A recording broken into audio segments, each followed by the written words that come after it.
Now, here is the moment we've all been looking forward to, particularly me, ever since Mark... particularly me, because you messaged me to let me know that you'd just seen the new Michael Flatley movie. Did I? Yes. I don't even remember what the message was. Well, you were just so excited and thrilled to be there. Blackbird, un film de Michael Flatley. And it is unfilmed Michael Flatley, since it is directed by Michael Flatley, written by Michael Flatley, produced by Michael Flatley, and indeed starring Michael Flatley. I'm worried already. Just in case, I mean, for anyone who doesn't know, Michael Flatley is best known as... He's Lord of the Dance. Yes. Dance Lord Productions. Yes, present that's right. Michael I mean, Flatley basically, after 20 seconds, Flatley film. I've seen enough of that. The film was, in fact, self-funded by Michael Flatley, although in an interview some time ago, because this was back in 2018 that it was made, he explained that it wasn't a vanity project. Oh, no, no. He self-funded it because, quote, it would have just taken too long to raise the money. And I didn't know what I'd be doing next year. And when the window was there, we had to get it done. Of course you did. And that's exactly it. There's no sense of that. That's a completely reasonable explanation of why... Do you think the other people... multi-millionaire Michael Flatley, yes. I'm sure he had many offers, many people offering We'd to make like this to fund for your him, film. It looks such a great movie. It was just so much easier to just do it himself. Okay. Do you want to hear? You want to see the trailer or hear the trailer? Or do you want the trailer? Yes, let's do the trailer. Here's the trailer. It's going to be great. Michael Flatley's Blackbird. The Blackbird is dead.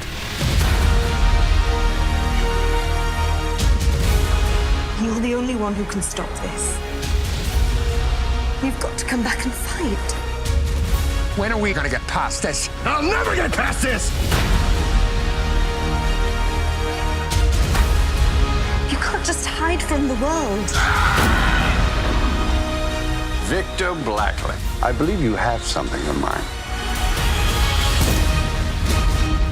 Who I am is none of your concern.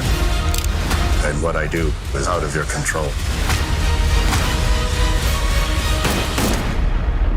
Bless me, Father, for I have sinned. And I'm about to sin again.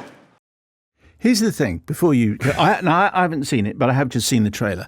We've said before, you can make anything look good in a trailer. Yes. Apparently. That was... I mean, obviously you just listened to it, but there's in that clip, Michael Flatley has to kiss somebody. Mm-hmm. The most straightforward thing you'd have to do in a movie, I imagine. He can't kiss. He's called it a tribute to the golden age of cinema. Mm. I think a session on the golden toilet of cinema is closer. So he is Victor Blackley, an ex-MI6 operative who we meet burying the love of his life in the rain, wearing a hat tipped at a certain angle.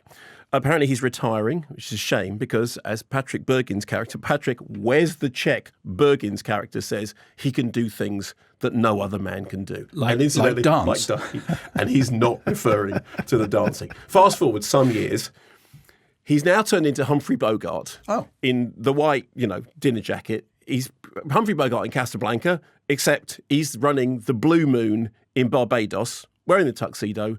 The Blue Moon is like a haven for a whole bunch of people. In the same way that everybody came to Rick's, where it turns out that everybody comes to Victor's, including Eric Roberts, who is a top crim. How do we know he's a top crim? Because he's Eric Roberts. That's the role that Eric Roberts does. He's there to do some very shady business with some very shady people, including something involving a formula with a plot that seriously appears to have fallen off the back of an old episode of Thunderbirds. Oh, great. It's literally, it's got this formula thing. In the wrong hands, in the right hands, this could cure all diseases, but in the wrong hands, it could do absolutely the opposite. Worse, he's turned up with a glamorous woman from Victor's past. Yep, in all the bars, in all the gin joints, in all the world, she had to walk into his. Now, he must then decide whether or not to just let the guests get on with their evil crim stuff, or whether, the problems of two people don't amount to more than a hill of beans in this crazy world, and there are more important things like saving the lives of millions of people. Of course. The film dates back to 2018, and apparently in 2021, so there was at least a 3-year gap between the film. I mean, for ages and ages, people were trying to see it or asking if it had been finished, and it was all kind of shaded mystery. At the 2021 Monaco Streaming Film Festival, Michael Flatley won the award for Best Actor. Now, I couldn't find a short list of other eligible actors at the That he was better 2021. than. He was better than.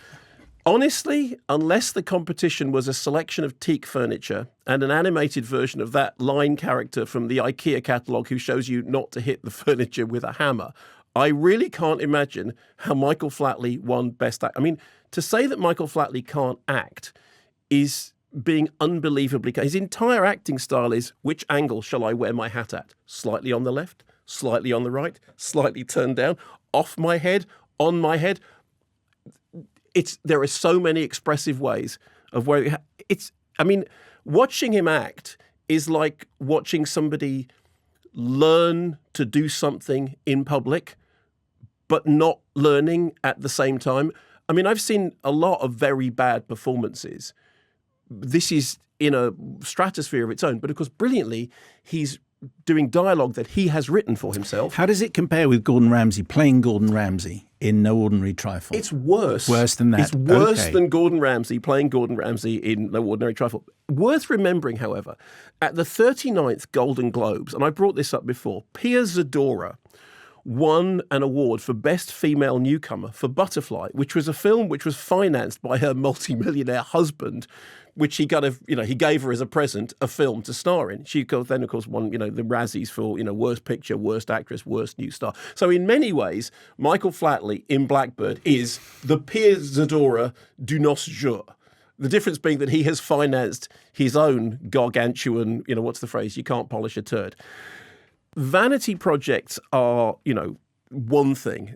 Insanity Project is closer to describing a movie in which Michael Flatley, who the last time I looked, 5'9", I think, takes out with his bare hands an opponent who is literally like the size of a wardrobe, huge, muscle-bound. But when he comes at Michael Flatley has written himself a role in which he can beat the living daylights out of this person. Michael Flatley has also written and directed himself a role in which glamorous women walk into his bedroom, drop their clothes, and he says, Not tonight, Josephine. I have other more important stuff to do. I mean, obviously that happened because he can do things that no other man can do. Apparently so. And they don't mean the dancing.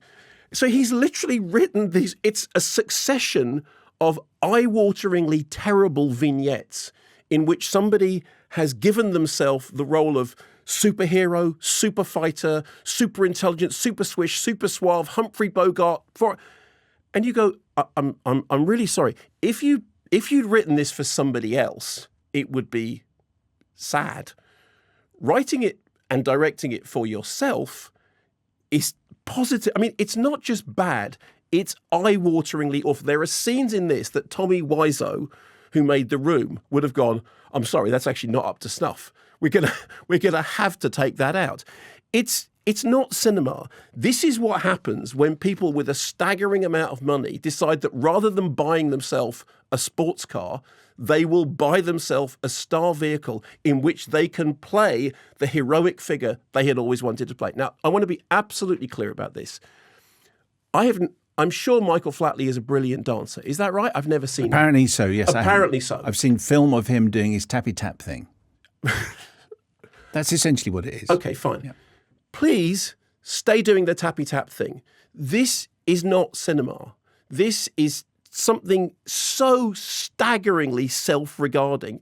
It's the only way this film can have existed is if the same person wrote, directed, starred, produced in it. Because if you were in a room with other people and you showed them a scene from this movie, unless you were paying their wages, there's no way they wouldn't go, I'm sorry, you cannot put that in a... You just can't. It's like, no, don't let that out into the world. Keep it on your own mobile phone for your own personal viewing. Yes, maybe if you want to sit at home for a bit of self-aggrandizing half an hour of relaxation, fine. Yes. Do not show this to other people. It is genuinely, and I mean this, one of the worst films I have ever seen. And as we all know, I've seen Oversexed Rug Suckers from Mars. Yes. I've seen Exorcist II, The Heretic. I've seen Sex Lives of the Potato Men. Sex Lives of the Potato Men. It's so mind-bendingly awful. But the most brilliant thing is this. When I was trying to find out that thing about I mean, I couldn't. They sent in the publicity release a thing that he won the award for Best Actor at the Monaco streaming. I thought, this can't be right. I looked it up. It's very hard to find anything about the Monaco Streaming Film Festival. It is true that it happened. And after it happened, there's a piece online in The Sun, which says, Lord of the Dance Michael Flatley has been tipped to enter the frame for an Oscar. I don't think so. After receiving acclaim for his long-anticipated passion project, Blackbird. Tipped by who? No one. Precisely. Then goes on to say, I'm sorry, whoever wrote this article should be ashamed. The US tapper's odds of walking off with a gold statuette next year have been slashed from 100 to 1 to 50 to 1. Let me just say this for the record. There is no universe. There is no realm of existence other than the Monaco 2021 Streaming Film Festival in which Michael Flatley could win anything for anything in this movie, least of all his acting. It is dismally written. It is pathetically directed. It is embarrassingly acted. And it is financed from the purses of the person who put themselves on screen to go, look at me, I'm a super spy. You're not. You're the Lord of the Dance. Tappy tap. Is it worth seeing for a laugh? No. Okay. Excellent. Very good. If you'd like to, if you go and see it, well, just don't go and see just it. Don't. I mean, don't. We just saved you. It's a home 15 movie. quid. It should be seen in private by the person who made it. Thanks for watching this video. We hope you like watching it as much as we enjoyed recording it. Why not check out these videos while you're here? To be up to date on all things Kermode and Mayo's Take, follow us on our socials. They're all here below. I mean, why wouldn't you? I would, in fact. Yes, so did I. Yeah.